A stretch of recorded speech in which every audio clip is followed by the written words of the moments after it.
Kaya lahat ito ay isang estratehikong hakbang ng mga supporter ni Trump or Donald Trump upang makakuha ng mga boto ng simpatiya.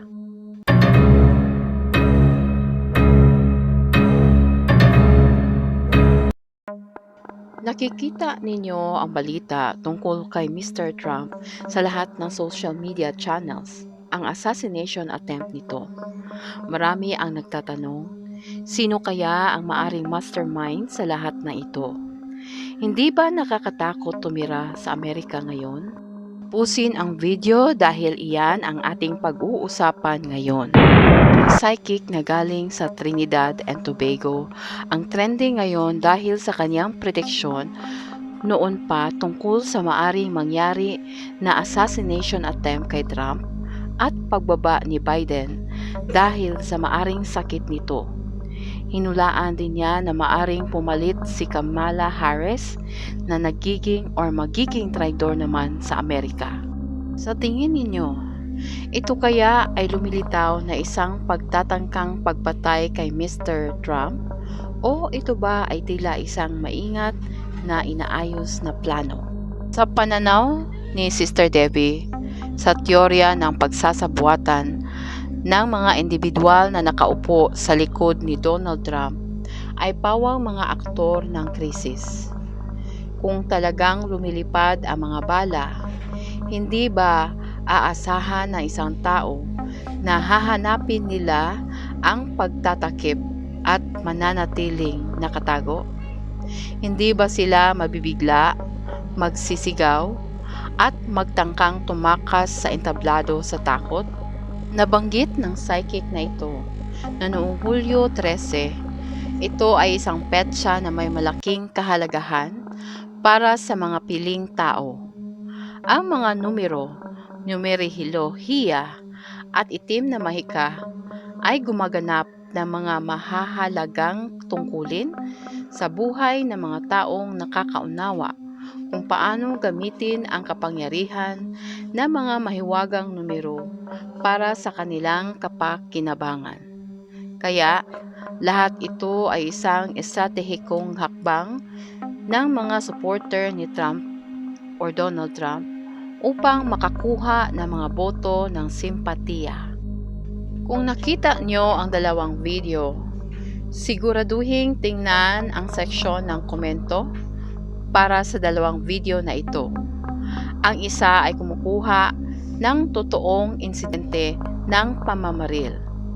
At ang isa naman ay nagpapakita ng isang saksi na account mula sa isang taong nakakita sa bumaril na kung saan ang mga ahente ng Secret Service ay hindi pinapansin ang kanilang mga obserbasyon. At iyon ang dahilan kung bakit naniniwala si Sister Debbie na ito ay isang panloob na trabaho o inside job.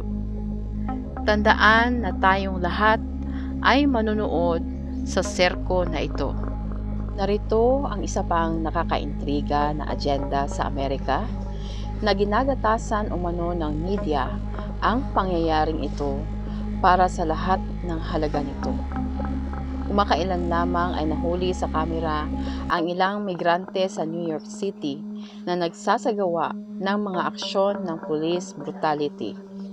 Ang mga salarin ay makikita din sa mga CCTV camera na nagtatawanan at nagdiriwang matapos bubugin ang ilang mga pulis hanggang sa bumagsak ito. Sa kanyang pagtatansya, ito ay bahagi ng mas malaking pamamaraan upang mag-udyok ng isang kilusan para sa muling pagbabalik ni Donald Trump. Ang teorya ni Sister Debbie ay habang mas maraming lalaki na nasa edad na pwedeng pumasok sa militar, karamihan sa mga ito ay mula pa sa mga migrante. Ang mga ito ay pumasok sa Estados Unidos at ito ay hahantong daw sa mas mataas na kawalan ng kapanatagan sa mga Amerikano. Sa huli ay nag-uudyok ito ng isang pagsusumamo para maibalik si Donald Trump. Gayunpaman, sa oras na bumalik si Trump bilang Pangulo ng United States of America, Huli na ang lahat para iligtas ang Amerika. Kaya't ginagarantiyahan si Trump na dapat bumalik na sa kapangyarihan sa lalong madaling panahon. Ang media ang pangunahing nagmamay-ari ng mataas na porsyento ng kita. Lubos niyang nirerekomenda na alamin ang laman ng balita sa mga pahayagan at telebisyon.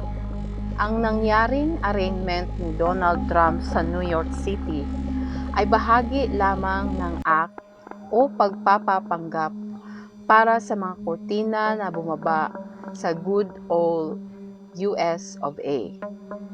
Pagkatapos ng kanyang sakdal, maaring abutin na isa pang 12 buwan bago simulan ang paglilitis nito. Sinabi ni Ms. Debbie na sa loob ng takdang panahon na ito, si Trump ay pumutok na o nagpahayag na sa mga politiko, kilalang tao, mga personalidad sa media at marami pang iba na kasangkot ni na Epstein at Maxwell. Asahan mong lalabas ang mga karumal-dumal na detalye tungkol sa mga bituin na tinitingala mo rin sa Hollywood. Ito daw ang dahilan kung bakit gustong iban ang TikTok sa Amerika. Ayaw nilang malaman ng kanilang mga mamamayan ang katotohanan. Magiging bagong talk and tell si Mr. Trump at magsisimulang maglabas ng makakapinsalang impormasyon tungkol sa mga operatiba ng CIA na nagsasanay ng ISIS at ang mga Taliban sa loob mismo ng bansang Amerika. Ang digmaan sa loob ng mga pader ng Amerika ay magsasama rin ng isang relihiyosong digmaan at ito daw ay lalaganap sa buong mundo ayon kay Sister Debbie. Habang ang mga Amerikano ay mahuhuli sa isyu na ito, ang ingranding palabas, ang dolyar ng US daw ay patuloy na dadaos-os sa kailaliman. Bababa ang value ng dolyar at mas maraming bansa ang titigil na sa paggamit ng mga walang halaga na petrodollars na ito. Magkakaroon din ng mas maraming pagkakawasak ng tren na nagdadala ng mga nakakalason na kemikal at kapag nailabas na ang mga kemikal na ito sa atmosfera, ay malalason nito ang mga hangin, lupa at tubig. Ang mga presyo ng inuming tubig ay pupunta sa bubong. Tataas daw ito. Higit pa riyan, magkakaroon ng pag-crash sa pabahay na proyekto. Mas magkakaroon ng maraming tao sa mga lansangan dahil dito at mas maraming migranteng may sakit, tataas ang unemployment rate at sasabog ang crime rate. At higit pa rito, magkakaroon din ng mas kakilakilabot ng mga natural na sakuna kung saan maraming mga Amerikano ang malilikas o mamamatay. Tama ka.